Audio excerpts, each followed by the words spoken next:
Hello everyone, it's Jamal Thomas. Welcome to the Progressive Soapbox. I need to do the story, but I gotta be honest, I'm extraordinarily pissed. I am apple fucking plectic. I'm in the middle of doing a video. This short aside, I'm sorry. I'm in the middle of doing a video on Robert McNamara, dealing with the whole the Cuban Missile Crisis. In addition to Cuban Missile Crisis and the Vietnam War. And I'm showing a clip, I guess, for Fog of War, but I'm showing a video that's freely available on somebody's page. I mean, I didn't pull this from the movie. This was freely available on YouTube. And I show that video that's freely available on YouTube, and it gets a copyright strike. This gets a copyright strike while I'm live. And it takes my video down live. The video that was freely available on YouTube that I showed apparently was copyrighted. And apparently, even though that video that was freely available was apparently copyrighted, it was enough to take my video down and strike my account. Meaning, I can't go live stream. It's killed my live streaming ability, even though I put a copyright dispute on that. Meaning, if I wanted to, I could open that video for anybody to see until the copyright dispute has been clarified. My live streaming is still taken down. I've sent notice to the video author or the owner to ask them to retract the claim, in which case I would remove the video because it is impinging on my ability to live stream. There has to be something else. Like, I'm sorry, man. YouTube is fucking horrendous on this stuff. And it's monolithic. It's a totalitarian system. And there's no one to interact with, no one to contact.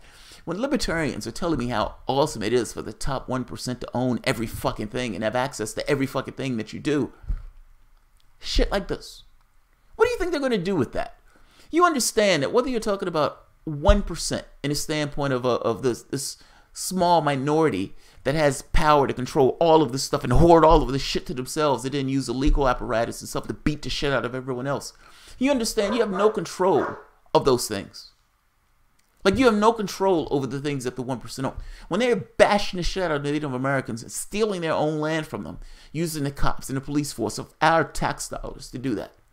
That's 1% hoarding shit around themselves and then using our political system to beat the shit out of people who are in that case out there praying.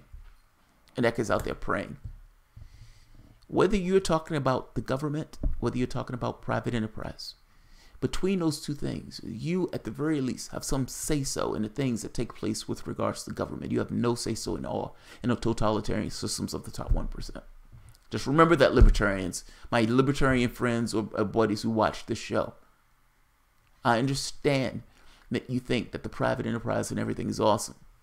You have no control over that. They can hoard all the resources they want as they take more and more and more of the world resources and more of access to finances and money and everything else. You're left out of that process. That's not freedom. That's something else. That's entirely something else. I'm sorry. I'm ranting. This is not about this.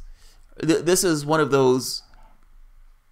This one is not necessarily a chest thump because there's nothing to chest thump. This is more of a wag the finger. A heavy wag the finger. And yes, I'm annoyed about something else, and I'm going to try not to let that transfer to this. But this is a massive wag of the finger to Theresa May and the British government that's in office right now. Shame on you. Shame on Theresa May. Look at this. Look at this. OPCW accredited Swiss lab can neither confirm nor deny BZ toxin was used in the Skripal poisoning. I wonder why. I was told that it was Novichok. I was told that it was the Russian government that did it. I was told that it was Novichok and that poured down the chemical factory in Britain. Told him so. That's what I was told. Even by Theresa May. Theresa May made the point that it was very likely, highly likely, that it was Russia. We don't know how she thinks it was highly likely. We have no idea why she believes it was highly likely. But for whatever reason, through mystical powers, she's come to the conclusion that it was highly likely that it was Russia. Swiss lab can neither confirm nor deny the BZ toxin. Here's the thing. RT came out and said Look, they have information saying that a Swiss lab says that BZ toxin was used for this, not Novichok. Well, that's mind-blowing, seeing as Britain has been chest-thumping at every moment that they can find, saying the Russian government was responsible and that this was Novichok. This is mind-blowing fucking information. What do you mean, BZ? Theresa May told me it was Novichok. Surely, the government that latched on to the burning wagon of the United States that has invaded Iraq and murdered 1 million people, certainly, that government is not going to do the same thing again and make these assertions that such is true, cherry-picking evidence to make those things true. Certainly, they're not going to do that again. I mean, after all, this is conservative government. It was the Labor government that did it last time. Maybe they are. Maybe they are. It sounded like they were rushing to judgment, as one person will say, making the joke of Russians. No, but this is not a joking matter. You guys latched on to the United States and went into a country and killed 1 million people. That's what you did. Tony Blair is not in a jail, and I would make the case he should be under a jail. Tony Blair is out there right now saying that attacks in Syria is the right thing to do. The only reason Tony Blair can be out there saying that is because he's not in prison. 1 million people died in that war. And right off the bat, Theresa May is now rigging Britain up to potentially do it again. She wants to do it again, this time with the nuclear power. Shouldn't you be damn certain, as a government, as a country, before you start blaming another country for killing a spy on your territory? You are a NATO nation. They could have invoked NATO at this point. That's what I'm trying to get across to you. There are gravity to these events that are taking place. This is not minor. This is not minor. Let's take a look at the story. The fact that her government should collapse over this information. It should absolutely implode. OPC accredited Swiss lab can neither confirm nor deny BZ toxin was used in the Skripal poison. The Swiss state Spiez lab, which has studied samples from the Salisbury, said it can neither confirm nor deny the Russian foreign minister's statement that nerve gate agent BZ was used in the Sergei Skripal's poisoning. Foreign Minister Sergei Lavrov made waves on Saturday when he said that Sergei Skripal, a former Russian double agent, and his daughter Yulia were poisoned with an incapacitating toxin known as 3-quinidilcylinine, I did my best, benzylate, or simply BZ. While the toxin was never produced in Russia, it was in service in the United States, the UK, and other NATO states. The top Russian diplomat was citing the results of an examination conducted by the Spiez lab designated by the Organization for the Prohibition of Chemical Weapons. The Swiss chemical laboratory worked with the samples that London handed over to the OPCW, Lavrov said. We cannot have any statement on that, Andreas Butcher, Spiez laboratory strategy and communications head, told TASS on Monday. We are contractually bound by the OPCW for confidentiality. So, the only institution that can confirm what Lavrov said is the OPCW. We cannot confirm or deny anything, he added. The Swiss State Research Center is controlled by the country's Federal Office of Civil Protection and ultimately by the Defense Minister. Asked to clarify the relationship between OPCW and Spiez Lab, as well as between the OPCW and the UK military research facility Portadown, a spokesman for the OPCW told RT in written statement on Monday that designated laboratories are linchpin of the organization verification regime and its capacity to investigate allegations of the chemical weapons. They must be able to perform off-site analysis, chemical samples collected by OPCW inspectors for chemical production facilities, storage depots, and installations, or from the site of an alleged use of chemical weapons. These laboratories offer the necessary assurance to our state parties that chemical analysis need to make determinations or to clarify issues occurring during the OPCW deployments are carried out competently, impartially, and with unambiguous results. OPCW does not disclose the identity or designated labs that contribute to the OPCW activities. These labs are bound by secrecy agreements. These agreements exist to ensure the integrity of the analysis and the results provided by the designated labs, the statement added. The OPCW office left unanswered other RT questions, including whether the probe carried out by the Spies laboratory discovered any presence of the Novichok nerve agent or BZ in the samples provided to the lab by the OPCW. The Swiss lab sent results of its examinations to the OPCW. However, the chemical watchdog limited itself to confirming the formula of the substance used to poison the Skripals in the final report, without mentioning anything about the other facts presented in the Swiss documents, the Russian foreign minister said on Saturday. In the connection, we are asking the OPCW a question. Why was the information that would reflect conclusions of the experts from the laboratory in the city of Spiez omitted from the final report? Why indeed? Why indeed? The UK's refusal to answer a number of questions asked by Moscow about the Salisbury case, Lavrov noted, adding that Moscow, unlike the Western counterparts, will never keep vital information secret. Our colleagues are telling us that they have secret data but say they cannot share it, the minister said. As you understand, we also have the opportunity to receive confidential information. And since this information concerns literally life and death issues, we will not keep the information secret, he added. Imagine the ridiculousness of the United States or the UK saying, look, trust us.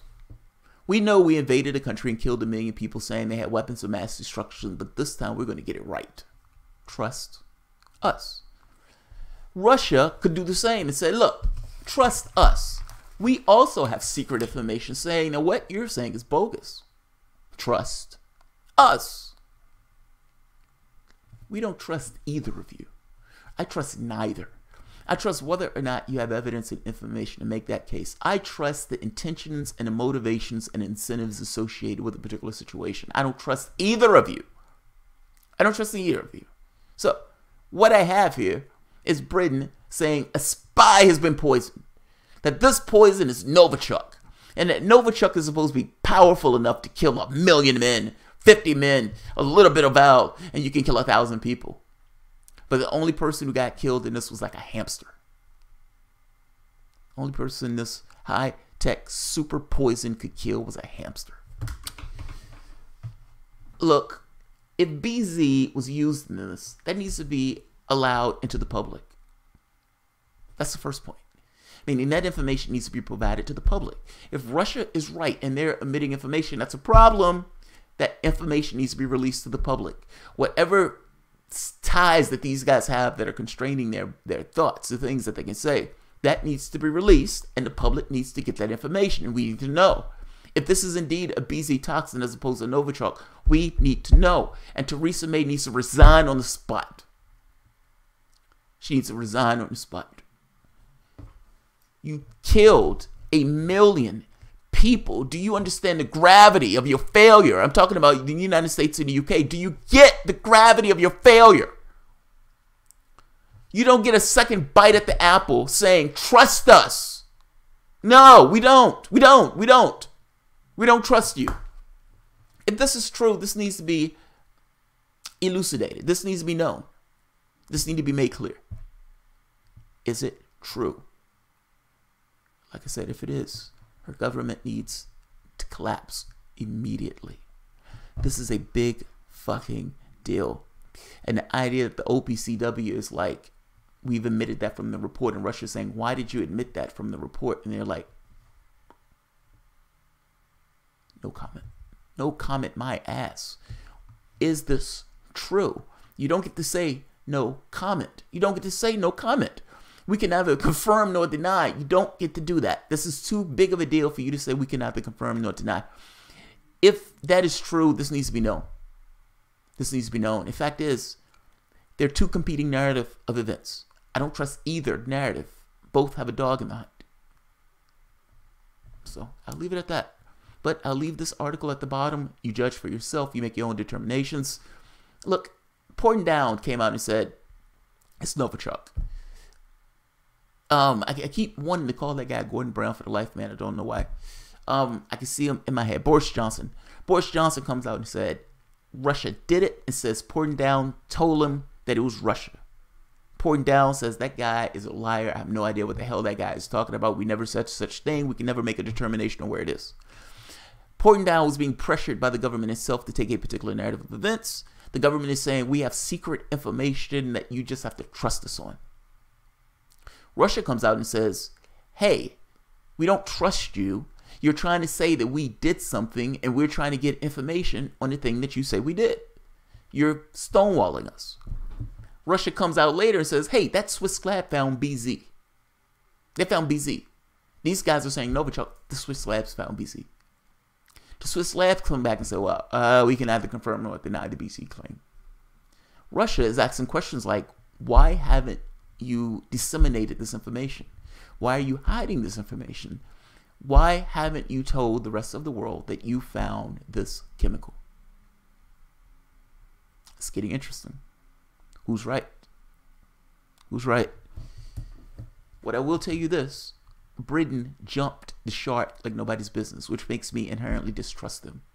I also inherently distrust what the United States is doing abroad and what Britain is doing abroad, seeing as Britain and the United States were paying tariffs. I don't necessarily consider them to be moral or good actors in this. So, yes, I am extraordinarily skeptical of what Britain and America are saying about this because they've, let's be honest, up to this point have not necessarily been the most moral or good actors in regards to what's been taking place. To be clear, Britain, your country has been paying terrorists, just like the United States has been paying terrorists to undermine the Syrian and take down the Syrian government. Now, how can I look at a country that's been doing that as a good actor? It's also very possible that the reason why you guys bombed Syria in the way that you bombed Syria was because the inspectors were out there to get evidence of what had taken place in Syria. It's a little peculiar. It's curious, as Cenk Uygur would say, that the bombing took place immediately just before the inspectors were there to figure out what took place. You don't seem like good actors in this. That's all I'm telling you. Which means that I need something a little bit more from you than just an awesome accent. I need evidence. And Russia is pressuring you for that evidence. And at this point, they've dropped a bombshell saying that BZ toxin was used. That needs to be answered. There needs to be a yes or no. That needs to be answered. And right now, it is a looming question on whether or not BZ toxin was used and if Novichok was even the chemical that poisoned those people. By the way, last point. The rationale that they were using that Novichok was coming from the Russians was because they tried to say, well, the Ruskies had Novichok at one point. So, by definition, because they had Novichok in their country, then they are by definition guilty. Well, this is a United States and a British chemical. Does the same rule apply? Meaning that because this is a United States and a UK chemical or what thing that we're using for chemical weapons, does it also mean that this is Britain and the United States' responsibility and fault? This is getting interesting. This is getting interesting. Hey, Theresa May. What are you doing about Northern Ireland? What are you doing about Northern Ireland? What's going to happen with Northern Ireland? They're trying to annex Northern Ireland from you. The EU is. What are you doing about Northern Ireland? I'm curious. I'm curious. Not saying they're related. Not saying this is Wag the dog. But I guess I am kind of saying that they may be related. And I am kind of saying this may be Wag the dog. I'll leave it at that. All right, guys. If you enjoy the content, please feel free to share, like, subscribe, and of course, you can always support the Patreon. Sorry for bitching in the beginning. It elongated this video, but I am greatly annoyed. So, the article is at the bottom. Thanks, guys.